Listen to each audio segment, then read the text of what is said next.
Yahukimo memanas.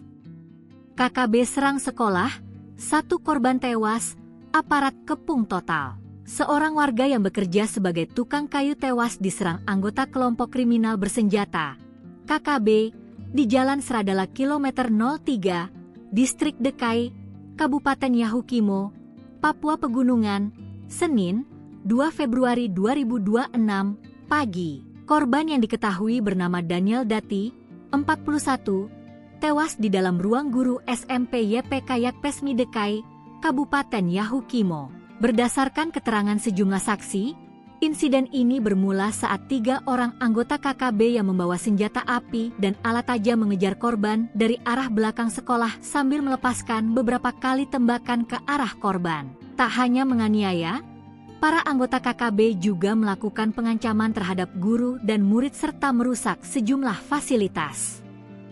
Personel Satuan Reskrim Polres Yahukimo yang menerima laporan itu lalu mendatangi lokasi dan mengevakuasi jasad Daniel ke RSUD Dekai untuk divisum oleh tim medis.